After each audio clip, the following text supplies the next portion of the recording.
Barack Obama is trying to jumpstart our nation's sustainability with its stimulus package.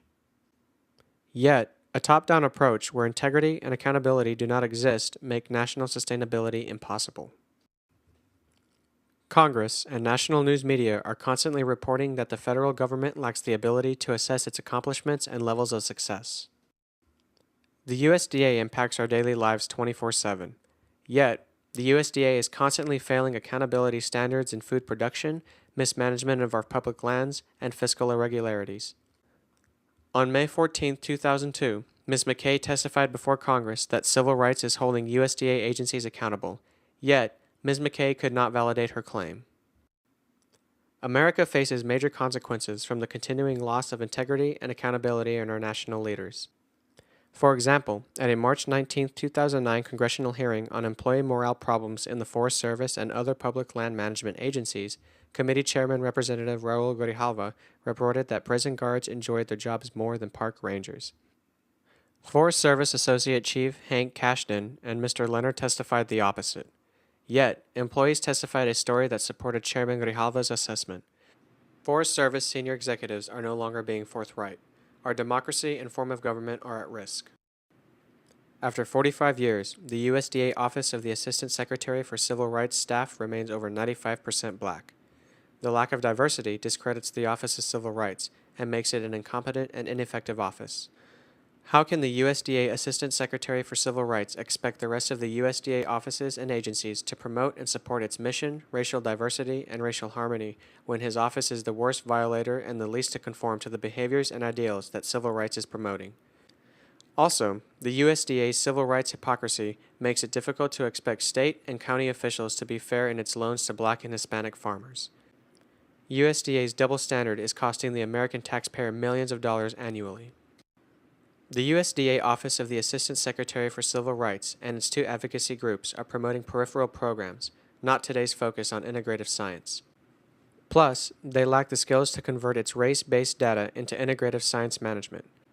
Rather than to capitalize on Project Texas Aggie Heroes, civil rights has turned against our Afghanistan and Iraq veterans and other young Texans.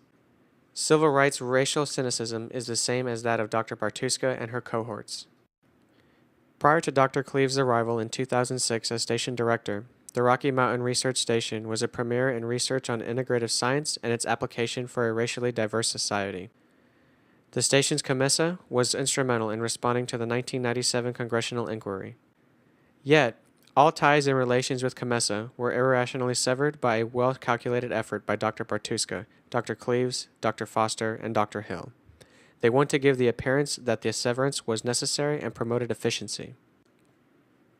COMESA was formed by Dr. Celia Aguirre Bravo, a leading authority on the application of integrative science monitoring and assessment in a diverse society. Dr. Aguirre laid the groundwork for Project Texas Aggie Heroes. Driven by racial fear, Dr. Bartuska, Dr. Cleaves, Dr. Foster, and Dr. Hill coordinated a well-calculated effort to place Dr. Aguirre on the agency's excess list by removing his research responsibilities. An increasing vicious racial cynicism and distrust at the USDA has left my generation without the needed research at a time when the demographics of our nation is changing. Dr. Bartuska and her cohorts have turned against their own agency and have failed the American people. We at Project Texas Aggie Heroes understand the significance of integrative science and its applications. For this reason, we want to continue to work closely with the Rocky Mountain Research Station and Texas A&M. We are concerned over the Forest Service's refusal to release public knowledge and research data collected at the Rocky Mountain Research Station over the last 20 years. To show he is committed to diversity, Dr. Foster created an annual 3-day Hispanic Natural Resource Career Camp for 25 Hispanic high school students. Such arrogance is a total farce. Dr. Foster's summer camp can never compare to COMESA or Project Texas Aggie Heroes. Dr. Foster is negligent in responding to a congressional inquiry and the USDA mission with the latest research and science information.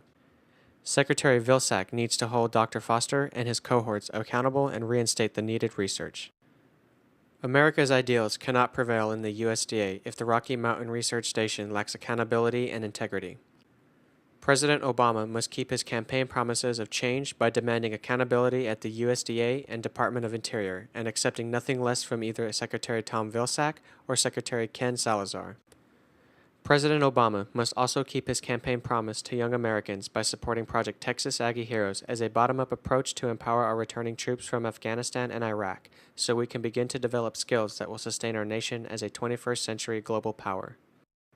Secretary Vilsack's vision of a new era in civil rights cannot be accomplished without it meeting the department's mission of being based on the latest available science information.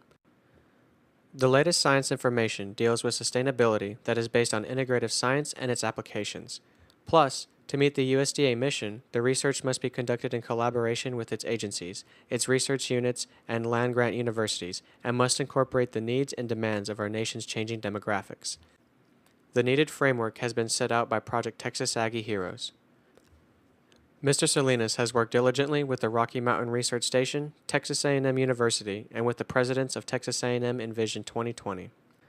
The Assistant Secretary for Civil Rights, Dr. Joe Leonard, is falling short of fulfilling a new era for civil rights.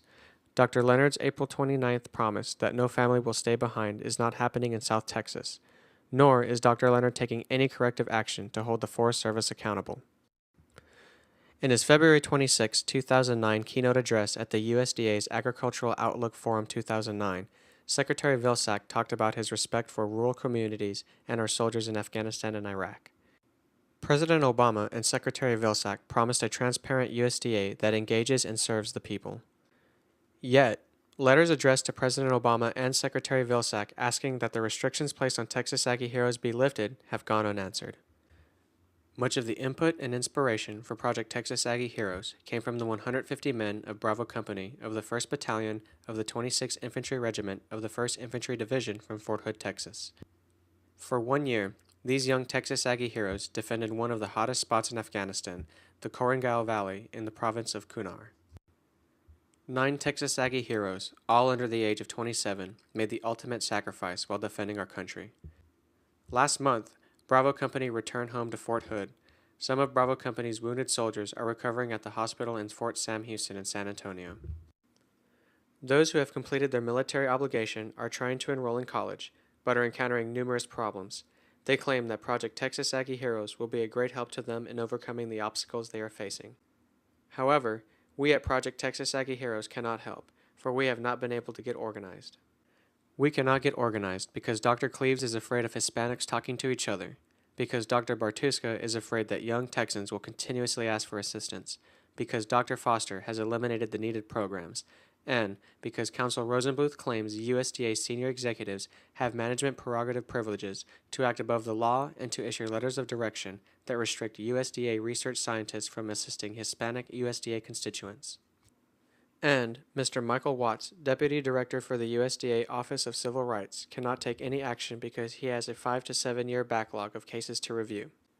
As a young American, when I hear our government speak, I wonder what is genuine and what is political rhetoric being made for personal gains.